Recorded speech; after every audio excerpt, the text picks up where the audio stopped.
حضرت عبداللہ بن عمر رضی اللہ عنہ سے روایت ہے، وہ کہتے ہیں کہ جب رسول اللہ صلی اللہ علیہ وسلم نے دنیا سے پردہ فرمایا تو مدینہ میں نفاق نے سر اٹھایا اور عرب اور عجم میں ارتداد پھیل گیا۔ لوگ کہنے لگے کہ وہ شخص دنیا سے چلا گیا جس کی وجہ سے عرب کو خدا کی مدد ملتی تھی۔ اس وقت خلیفہ اول حضرت ابوبکر صدیق رضی اللہ عنہ نے مہاجرین اور انصار کو جمع کیا اور کہا کہ ان عربوں نے اپنی بکریوں اور اپنے اونٹوں کو روک دیا ہے اور اپنے دین سے پھر گئے ہیں، اور عجم کے لوگ نہامد میں جمع ہیں تاکہ ہم سے جنگ کریں۔ ان لوگوں کا گمان ہے کہ وہ شخص جس کی وجہ سے تمہاری مدد کی جاتی تھی وہ دنیا سے پردہ فرما گئے۔ اے لوگو، اس معاملے میں مجھے مشورہ دو۔ راوی کہتے ہیں کہ حضرت ابوبکر رضی اللہ عنہ کی تقریر کے بعد لوگ سر جھکا کر خاموش ہو گئے اور دیر تک خاموش رہے۔ لوگ کیوں دیر تک خاموش رہے؟ اس کی وجہ ان کی سنجیدگی اور ان کا تقویٰ تھی۔ یہ وہ لوگ تھے جو پہلے سوچتے تھے اور اس کے بعد بولتے تھے۔ وہ ہر قول اور ہر فعل سے پہلے اللہ سے ہدایت اور رہنمائی کی دعا کرتے تھے۔ جب خلیفہ اول نے مذکورہ مسئلہ ان کے سامنے رکھا تو اپنے مزاج کے مطابق سب کے سب سوچ میں غرق ہو گئے۔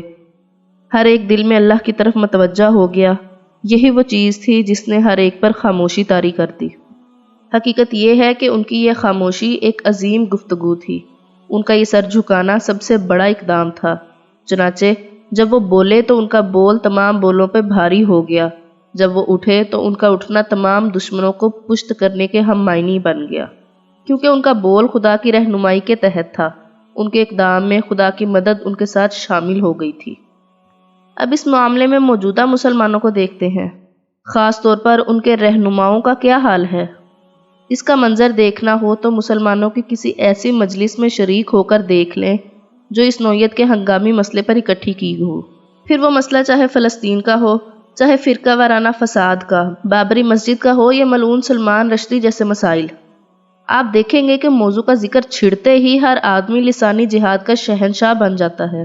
ہر آدمی پرجوش ہو کر یہ چاہتا ہے کہ وہ سب سے پہلے بولے اور آتشی الفاظ کی پوری ڈکشنری کو بیک وقت اپنی زبان سے دہرا ڈالے، مگر یہ لفظی جوش دکھانے والے عمل کے وقت پھسڑی ثابت ہوتے ہیں۔ مارچ کے موضوع پر تقریروں کا دریا بہانے والے مارچ کی تاریخ آنے کے بعد خاموش ہو کر گھر میں بیٹھے رہتے ہیں۔ تقریروں میں آگے رہنے والے عمل میں پیچھے رہ جاتے ہیں۔ بحث میں سب سے پہلے کھڑے ہونے والے اس وقت سر جھکا کر پیچھے ہٹ جاتے ہیں جبکہ عملی اقدام کا وقت سر پر آ گیا ہو۔ کسی دانا کا قول ہے، جو برتن جتنا زیادہ خالی ہو وہ اتنا ہی زیادہ آواز دیتا ہے۔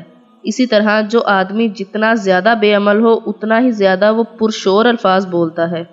بولنے والے کرتے نہیں اور کرنے والے بولتے نہیں، اور حقیقت کی دنیا میں کرنے کی قیمت ہے، نہ کہ بڑے بڑے الفاظ ہوا میں بکھیرنے کی۔